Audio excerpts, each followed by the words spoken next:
રાજકોટમાં ફ્લેટ લેવો હોય તો કેવો લેવાય? નાના બજેટમાં મોટો ફ્લેટ. તો આપણે ઊભા છીએ ઈ જ છે પુષ્ટિ હિલ્સ.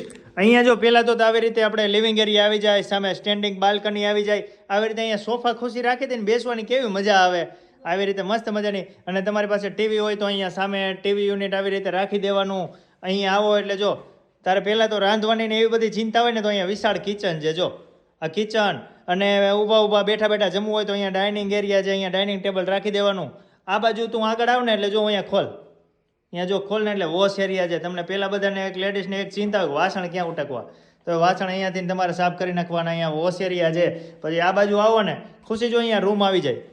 આ પહેલો રૂમ છે, અહીંયા પહેલો રૂમ આવી જાય છે. બેડરૂમ મસ્ત, કાંઈ ઘટે છે?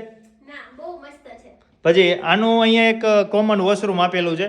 અહીંયા કોમન વોશરૂમ જો હજી આમ થોડીક આગળ જાય એટલે જો માસ્ટર બેડરૂમ આવી જાય. આ માસ્ટર બેડરૂમ છે. અહીંયા કેવી મજા આવે છે. અને પાછા દરેક બેડરૂમમાં સ્ટેન્ડિંગ બાલ્કની તો ખરી જ. આ રૂમમાં જો છે ને સ્ટેન્ડિંગ બાલ્કની, અહીંયા ઉભા રહ્યો એટલે સામે તમને સોસાયટીનું પર્સનલ ગાર્ડન મળી રહે. અહીંયા એક મસ્ત મજાની બાલ્કની છે. અહીંયા એક અટેચ બાથરૂમ આપેલું છે. પછી કંઈ ઘટે અહીંયા? અને ખુશી આ ફ્લેટમાં આપણી પાસે વાહન હોય ને તો પાર્કિંગ થઈ શકે, કેમ કે બેઝમેન્ટ પાર્કિંગ આપેલું છે. ક્લબ હાઉસ છે, નાના મોટા કોઈ પ્રસંગ કરવા હોય તો બેન્ક્વેટ હોલ આપેલો છે. એટલે નંબર એડ્રેસ બધું ડિસ્ક્રિપ્શનમાં આપેલું છે. વહેલી તકે જો તમે રાજકોટમાં રહેતા હોય ને સારો એવો ફ્લેટ તમારે બુકિંગ કરવો હોય ને તો ડિસ્પ્લે ઉપર નંબર આપેલો છે, બુકિંગ કરાવી જ દેજો.